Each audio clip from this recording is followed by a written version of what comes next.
soy Carlos Pérez de Armiño, profesor de Relaciones Internacionales en la Facultad de Ciencias Sociales y de la Comunicación de la UPV-HU en Leioa e investigador de GOA, que es el Instituto de Estudios sobre Desarrollo y Cooperación Internacional. Y como investigador llevo años trabajando en dos planos, dos ámbitos que de alguna forma se cruzan, se encuentran en el curso. Por un lado, temas de conflictos armados y construcción de paz, y por otro lado también seguridad alimentaria, hambre, hambrunas. Entonces mi participación en el curso es para analizar, por un lado, cómo en muchos escenarios el hambre es usada como un arma de guerra, y en segundo lugar cómo eso está ocurriendo en estos momentos, en particular en el caso de Gaza. En muchos contextos el hambre surge como un efecto colateral no intencionado del conflicto armado, es decir, por la destrucción, el empobrecimiento, etc. Pero en otros contextos el hambre se busca deliberadamente como una táctica militar, con unos objetivos militares y políticos, y ese clarísimamente es el caso de Gaza. Podemos hablar de tres razones para afirmar esto, ¿no? Por un lado, hay múltiples declaraciones de dirigentes políticos y militares de Israel que han aludido al exterminio, a arrasar Gaza, a matar población gazatí, a hacerles pasar hambre.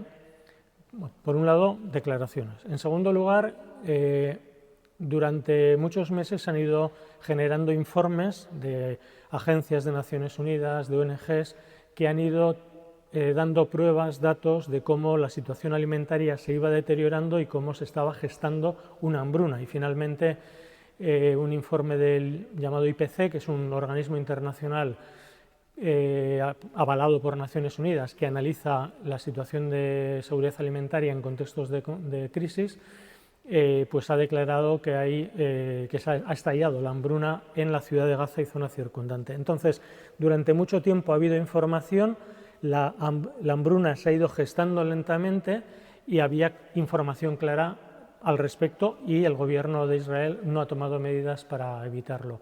Y en tercer lugar, lo más importante, se constata el uso sistemático, deliberado, planificado de diferentes tácticas orientadas precisamente a provocar el hambre en la población gazatí.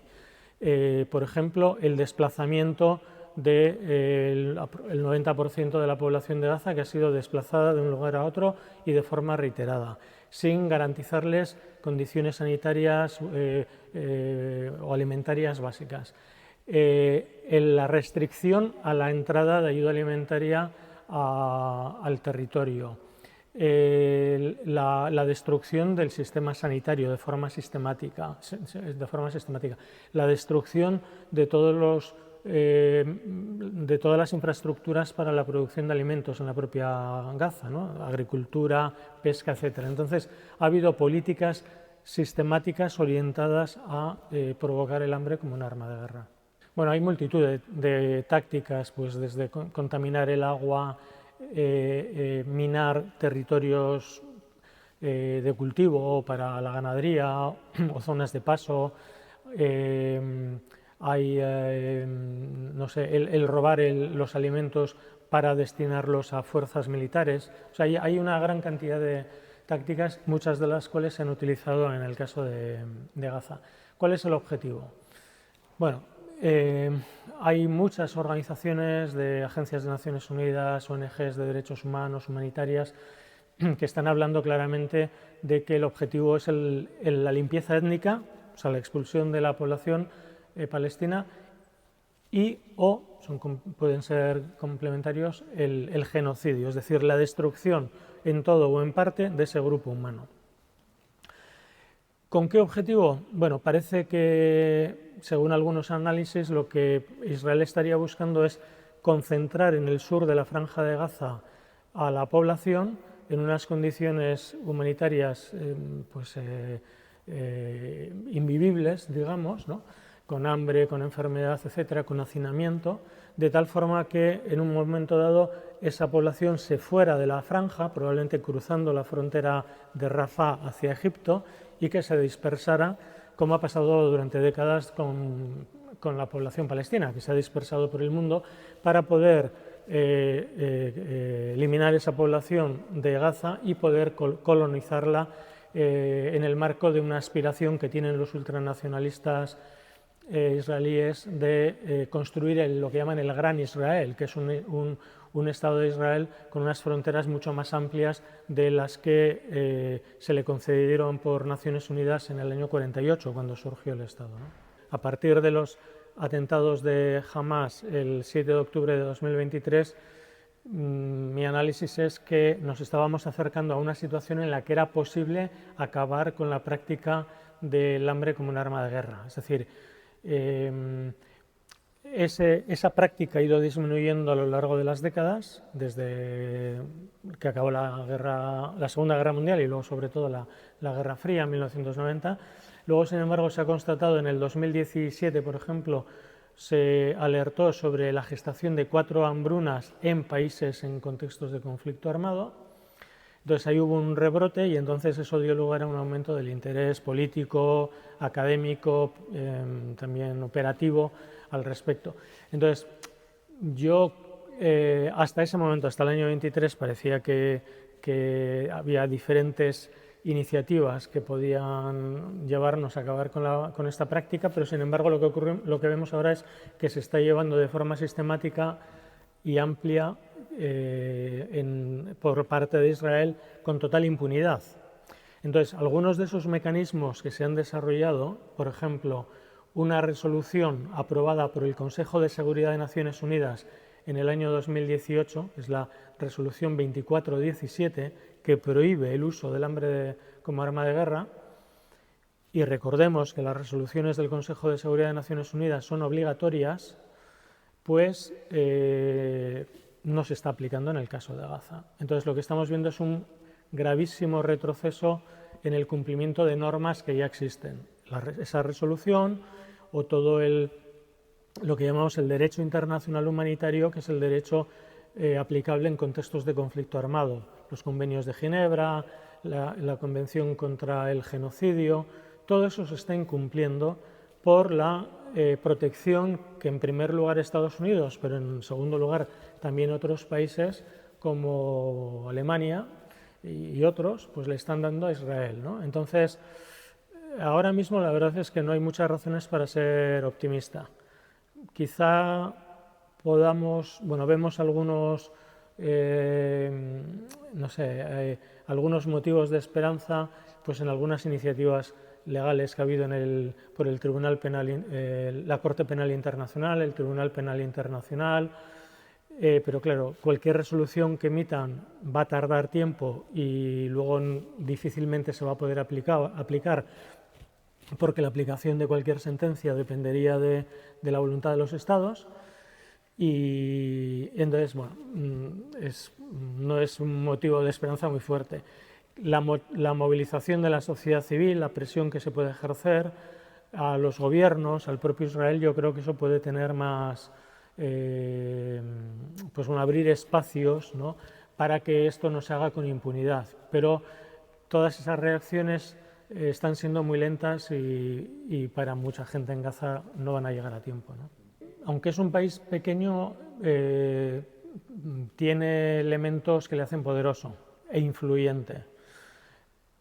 Por un lado, factores geopolíticos. Históricamente Israel ha cumplido una función de ser el guardián de los intereses de Occidente y en gran medida de Estados Unidos en la zona del Próximo Oriente, una zona con petróleo, está el Canal de Suez, una zona de tránsito del comercio internacional y de ahí el apoyo de Occidente y sobre todo de Estados Unidos. Además es un país con armamento nuclear y con una alta tecnología en materia militar y de seguridad, espionaje, control de la población, etcétera. Entonces, esto le da un poder especial. Segundo, tiene todo un respaldo en ámbitos económicos, no solo por Israel, sino por, digamos, la red de apoyos que tiene en amplios sectores del judaísmo de diferentes países, ¿no? Es decir, magnates, personas muy ricas, que son sionistas, que defienden el Estado de Israel y sus políticas y que están muy bien ubicados en fondos de inversión, grandes empresas, incluso medios de comunicación y que dan un respaldo económico y político a Israel. Y luego hay factores de tipo ideológico, digamos, de imagen, etc. Una tiene que ver con el hecho de que se fundó en buena medida para dar cobijo a personas judías que habían escapado del Holocausto o que habían sobrevivido al Holocausto durante la Segunda Guerra Mundial. Eso le ha dado una cierta legitimidad en ese sentido. Pero luego también hay toda una red internacional de apoyo al sionismo, es decir, a la idea de tener un Estado para las personas de religión judía, que es un respaldo ideológico con elementos religiosos, no solo entre judíos, sino también entre cristianos sionistas, y de esto se habla poco. Por ejemplo, en Estados Unidos hay varias decenas, creo que en torno a 40 millones de evangelistas que son sionistas, es decir, que defienden a Israel porque creen que es un prerequisito para la vuelta del Mesías, de Jesús, a la tierra. Entonces hay una razón religiosa. Es un sector muy conservador que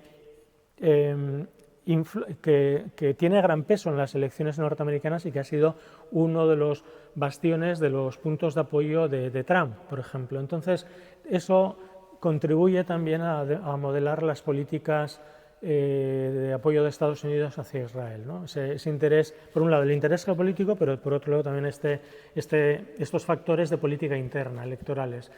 Y bueno, pues esto dificulta luego también hay otros factores, el discurso de que hay que proteger, de que Israel tiene derecho a su seguridad, sin pensar en la seguridad de la población palestina, el discurso en torno al terrorismo, quién es terrorista, cómo se usa ese calificativo, hay una islamofobia, sobre todo en sectores de extrema derecha, que también pone las cosas más difíciles a los palestinos, ¿no? Entonces hay un montón de factores en el ámbito de los discursos, de los imaginarios, de las ideologías políticas, elementos religiosos, que le proporcionan un telón de protección, digamos, a Israel en estas prácticas. El escenario está muy complicado, pero yo creo que también hay que confiar en el papel que tiene la sociedad civil para presionar, para exigir a los gobiernos. O sea, vivimos en un contexto en el que los gobiernos, por diferentes razones, se mueven entre el apoyo directo a Israel o la pasividad, o incluso a veces la crítica, pero sin denuncia clara. Y entonces yo creo que eso hace más importante que la sociedad civil se movilice, critique, genere un discurso alternativo, haciendo valer la importancia de los derechos humanos y que tienen que ser respetados en todas las circunstancias y no en función de los intereses geopolíticos de una u otra potencia, ¿no? Entonces yo creo que es necesario, y es probablemente la única salida para esta situación, que la sociedad civil a nivel global se vaya movilizando, presione y exija rendición de cuentas para al gobierno israelí, y a aquellos actores, gobiernos, etcétera, que son cómplices y que le respaldan.